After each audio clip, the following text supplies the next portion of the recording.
Hey, what's up guys, it's DarkArmedDuelist, and today we're going to be doing a Drytron deck profile. So I'm really excited to do this one because this deck is a really interesting deck that has a really interesting concept as well, where you actually use attack points instead of levels to actually ritual summon, which means you can actually throw in literally any ritual monster that you want to into this deck, and it works, which is really amazing. I love the way that this deck plays, and it's a really fun deck overall to play. So without further ado guys, don't forget to like, comment, subscribe, hit the bell there so you can become part of the notification squad, and definitely check out the Patreon down in the description below for all those awesome rewards, like getting your name description every single video, getting a signed card to the mail, or even getting to your quest to deck profile every single month to your patron along with test hands. So without further ado, let's get straight on into this. So first off, we're going to be playing 3 copies of Drytron Alpha Thuban. So Alpha Thuban is probably the best. It is the best of all of the Drytron monsters because it has the ability, it cannot be normal summoned or set. It must be special summoned by the effect of a Drytron card. You can tribute one of the Drytron monster or a ritual monster from your hand or field to special summon this card from your hand or graveyard in defense position. Which all of your Drytron share that ability that you can basically special summon them by triggering another Drytron monster or ritual monster to be able to special summon them to your side of the field. Then they gain additional abilities, where this card lets you add a ritual monster from your deck to your hand. And they all share the ability also that you cannot special summon monsters except monsters, you cannot special summon monsters except monsters that can't be normal summoned or set the turn you activate this effect, which is a pretty neat effect. So basically you have to ritual summon or summon other Drytron monsters.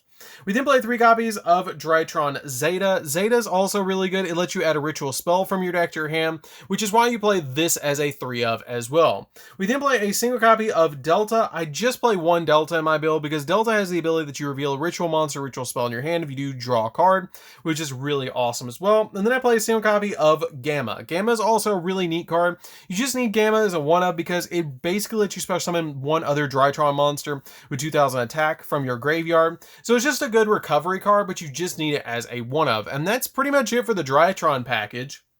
You just play these 8. Those 8 are just like the core engine of the deck. That's all you really need for Drytron cards. So let's get into the rest of the deck. So we're going to be playing 3 copies of Herald of the Orange Light because you play a lot of different fairy cards in this deck. This is actually a fairy build that focuses around the traditional summoning Herald of Perfection, which is the best way to actually play this deck. So this card is basically a hand trap that has the ability that when your opponent activates a monster effect, quick effect, you can send this card and one other fairy monster in your hand to the grave to negate the activation to destroy it. So this card's really good. It's easily searchable and it's just an overall amazing card. Play a single copy of Eva because Eva is a great extender for the deck because this card is sent to the graveyard. You banish 2 other light fairy monsters from your field and your graveyard to add the same number of level 2 or lower light fairy monsters with different names from your deck to your hand, which is going to be your copies of your Herald and another monster that you need, like a copy of Cyber Petite Angel. Which we play a single copy of Cyber Petite because you still use Cyber Angels in this deck because when it's summoned you get to add a Cyber Angel monster or Machine Angel ritual, but you don't play any Machine Angel rituals, you just play the Cyber Angels. So this card is really important to get to your hand. We then play a single copy of Manju because Manju is just a 1-of to me that you can normal summon to your side of the field to add a ritual monster or ritual spell from your deck to your hand. 1 copy of Vanity's Ruler. Vanity's Ruler is ridiculous in this deck. You can actually search this card extremely easily. It's very easy to normal summon to your side of the field because it's just it's so easy to search in your deck. And then you play 3 copies of Ash Blossom just to round out the monsters. Now the Vanity's Ruler, you've got to play it as a 1-of because you can just normal summon this out to your side of the field by having 2 monsters on your field to tribute, and then your opponent can't special summon. So this card is really broken in this deck. So that's it for the monsters that are not rituals. Let's get into the rituals. So for the rituals, I'm playing a single copy of Drytron Meteorus. This card is really good. It's a 4000 beat stick. It's really awesome to be able to summon to your side of the field. And it doesn't actually take all 12 levels to summon this. It just takes 2 Drytron monsters that have 2000 attack. So it's really easy to summon this 4000 beat stick to your side of the field. So you ritual summon this card and your opponent cannot target this card with monster effects. And if this card's total level of monsters used to ritual summon this card is 2 or less, which is always going to be 2 or less because you're going to use 2 Drytron monsters, this card can attack all special summon monsters your opponent controls once each. And then during your opponent's turn, quick effect, you can banish monsters from your graveyard whose combined original attack exactly equals 2000 or 4000, and then target a monster your opponent controls for every 2000 for the total. And if you do, you get to send those cards to the graveyard. So this card's really good. It's a removal card. It does give you, it can't be targeted by monster effects. It's really good because it can attack all special monster opponent controls. It's a 4K beat stick. This card is a really good 1-of. It's really easy to search in the deck, so you just need 1 copy of it. We then play a single copy of Herald of Perfection. Herald of Perfection, you can play Herald of Ultimateness, but I like Herald of Perfection because you can ritual summon this card with Dawn of the Herald, but there's other ways to actually ritual summon in this deck. But basically what this card does is it has the ability that during either player's turn when a spell, trap, or monster effect is activated, you send a fairy from your hand to the graveyard and negate the activation and destroy it, which is a really awesome effect. This card can stack a lot. It's not once per turn, so you can just pop multiple cards with this card and negate multiple times. This card is really, really ridiculous.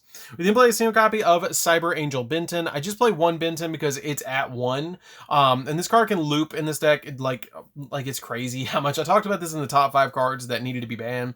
And this card was number, I think, like 4. If you guys haven't checked out that video, you definitely should. But this card is really good because you can loop it, because every time you tribute it, you get to add a light fairy monster from your deck to your hand. It's really easy to add back to your hand, and it's really easy to just loop it 3 or 4 times during a turn. So this card is really, really, really good. And it basically being at 1 means nothing because you can still loop it. We then play a single copy of Cyber Angel Natasha. Natasha's pretty good because it can take your opponent's monsters, because if this card is in the graveyard, you can banish one of their Cyber Angel monster and then target one monster your opponent controls, and that would special summon this card, and if you take control of that monster, which is pretty good just to take your opponent's monsters away from them, which is really nice. We play a single copy of Edaton as well. Edaton can boost your ritual monsters attack and defense by 1,000, which is really nice. And then we play a Megalith engine in the deck. So the Megaliths are really good and probably the most universally best engine to throw into this deck. So we're going to be playing 2 copies of Megalith Fool. Megalith Fool is really good because it has the ability, you can ritual summon this card with a Megalith card, and if this card is ritual summoned, you can target one ritual monster in the grave. This card's level becomes the level of that monster, then add that target to your hand, which is the way that you basically loop your Cyber Angel Benton over and over again.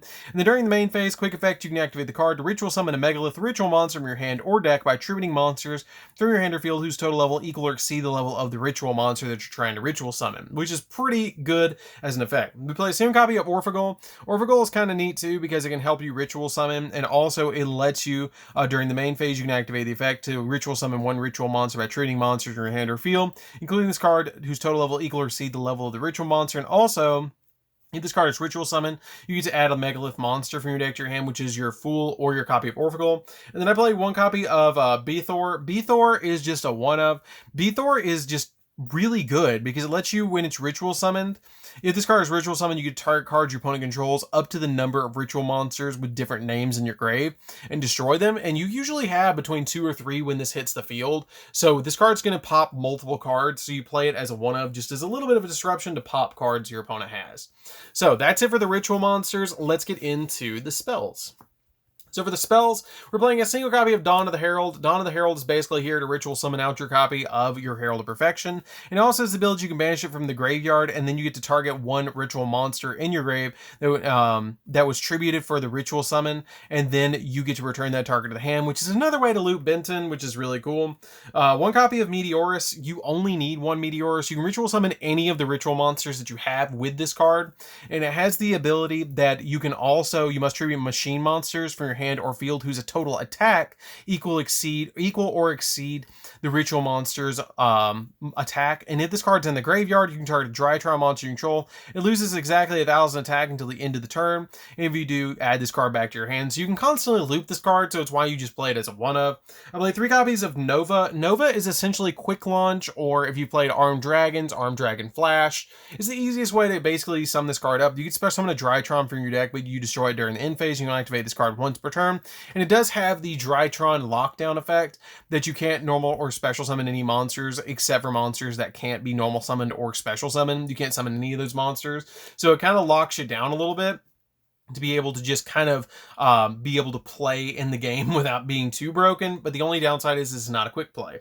We then play 2 copies of Fafnir. Fafnir, I think, is just a 2-of now, because when it's activated, you get to add a Drytron spell or trap from your deck to your hand, except another copy of itself. But we have plenty of ways to search the deck anyways without it, in the form of, I believe it was Zeta. Zeta actually is really great at searching the ritual spell, so you really don't need to search your copy of Nova if you already have Zeta. So this card is just a really good, it's just a really good 2-of to me. It also has some really neat effects because the activation and the effects of your ritual spell cards cannot be negated. So it's kind of like Magical Meltdown as well. And then once per turn, if a monster is normal or special summon face up while you control a Drytron monster, then you reduce that monster's level by 1 per 1,000 of its current attack as well for the rest of the turn, which is pretty good. It's kind of neat of a concept to be able to do that, but it's just an overall 2-of to me. Play 3 copies of Cyber Emergency, because Cyber Emergency can search your Drytron cards, because it can search cards that are light machines that can't be normal summoned or set, which is kind of weird that this card actually works so well in this deck. And then we play 3 copies of Pre-Prep of Rites, because Preparation of Rites, not Pre-Prep, but Preparation of Rites lets you add a level 7 or lower ritual monster from your deck to your hand and a ritual spell from your graveyard to your hand, but basically you're just using this to search your ritual monsters, not the ritual spell out of the graveyard, because you're only playing these 2. And it's just really easy to loop these over and over again, especially Meteorus. Like, it's just really, really easy just to loop it over and over again. So that's it for the main deck, guys. Let's get into the extra deck. The extra deck is fairly simple in the way that it plays. You're playing a single copy of the level 1 Wing Beast monster. This card's really rank 1 Wing Beast. This card just basically is unaffected by other card effects. And then once per turn, you can also quick effect detach 2 materials from the rest turn. It can't be destroyed by battle, and also you take no battle damage from it. It's basically Zeus Turbo card. Like, this card is really easy to summon in this deck. 1 copy of Assembled Nightingale. Assembled Nightingale is just here for Zeus. Downer Magician, again, Zeus, you will put this on top of one of them and then immediately go into Zeus, and it gives it additional materials. Zeus, because Zeus is good, and Zeus is easy to summon in this deck.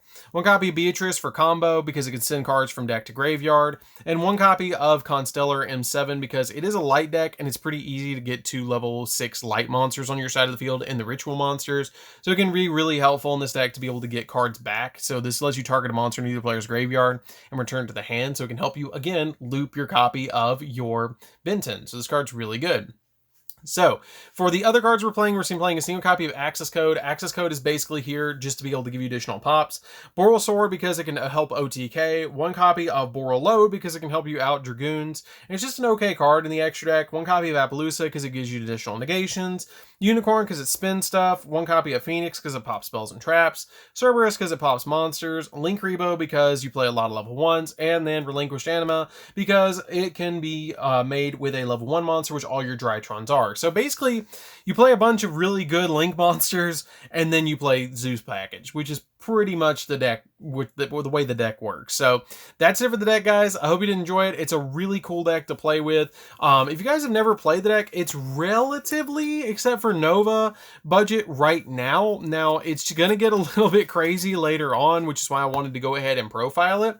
But it's still a really fun deck as is, and you can throw a lot of different, like, ritual monsters into it. You don't have to play the Ritual Meteorus ritual monster. You can play like a Chaos Max if you want to in the deck. There's a lot of different slots that you can change out and play different ritual monsters in the deck to make it your own build, which is what's really interesting. This deck is so versatile, it's ridiculous. So anyways, guys, this is DarkArmedDuelist. Don't forget to like, comment, subscribe, hit the bell there so you can become part of the notification squad, and definitely check out the Patreon down in the description below, and we'll see you guys in the next video. See you later, guys.